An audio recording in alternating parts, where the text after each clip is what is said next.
sebelum manusia, sebelum Nabi Adam diturunkan ke dunia, dan bahkan sebelum para malaikat terkejut oleh keputusan ilahi, ada sebuah rahasia tentang makhluk-makhluk misterius yang pernah menapakkan kaki di bumi ini.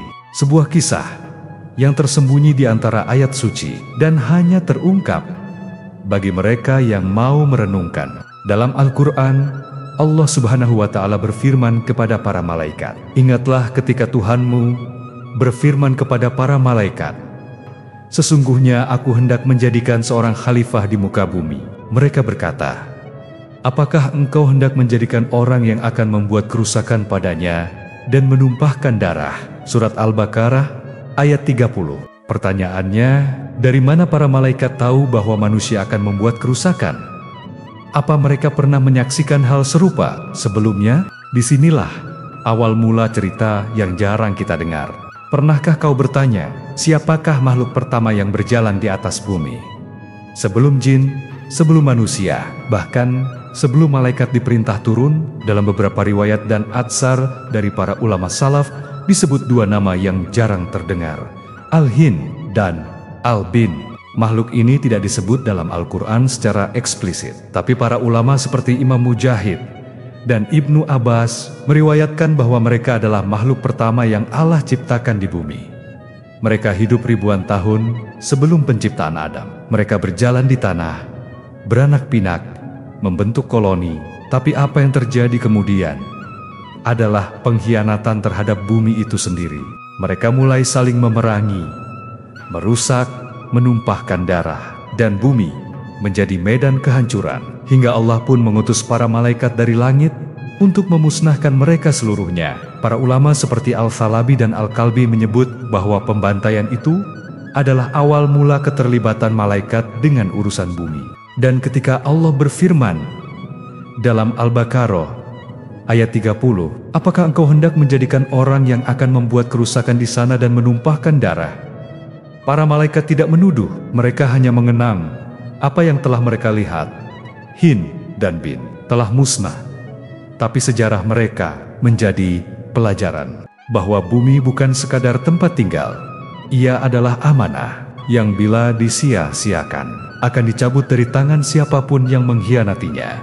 Makhluk misterius yang diciptakan sebelum jin hidup di bumi dalam waktu yang lama. Namun akhirnya mereka saling membunuh, merusak bumi, hingga Allah membinasakan mereka. Tidak banyak yang diketahui tentang mereka, tapi kisah ini membuka pintu bahwa bumi memang memiliki sejarah makhluk ciptaan Allah sebelum manusia. Setelah mereka, datanglah makhluk lain, makhluk dari unsur api yang tidak berasap. Mereka adalah jin. Allah berfirman, "Dan kami telah menciptakan jin sebelum Adam dari api yang sangat panas." Surat Al-Hir ayat 27. Jin diberi kesempatan untuk tinggal di bumi. Mereka membentuk peradaban, hidup seperti manusia, menikah, beranak pinak, membangun komunitas. Namun, sebagaimana yang sering terjadi, kekuasaan mengubah mereka. Jin mulai berbuat kerusakan, perang antar kaum, tumpahan darah, dan kehancuran. Lalu, Allah mengutus pasukan dari kalangan malaikat, dipimpin oleh seorang makhluk yang sangat taat. Dialah Azazil.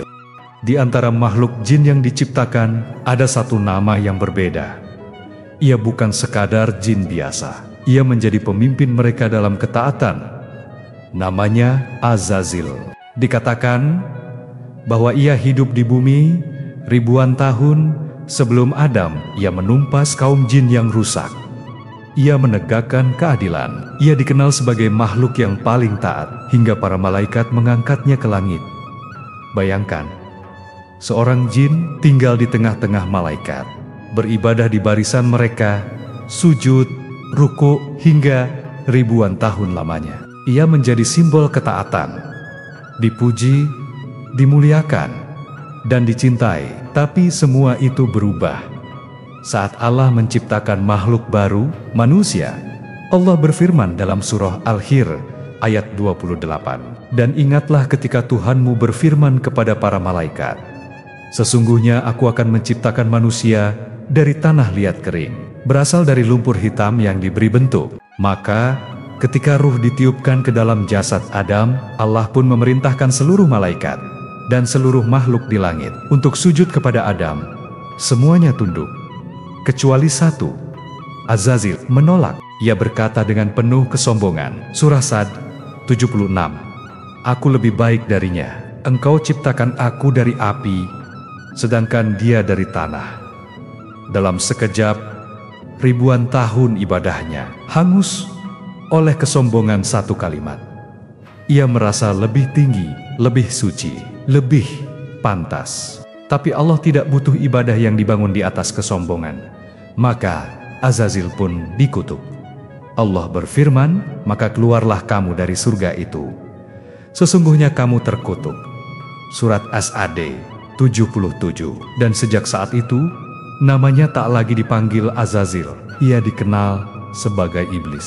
Ia pun bersumpah, aku benar-benar akan menyesatkan mereka semua, kecuali hamba-hambamu yang ikhlas di antara mereka. Surat Sad ayat 82-83. Dan sejak hari itu, dimulailah permusuhan abadi antara manusia dan iblis.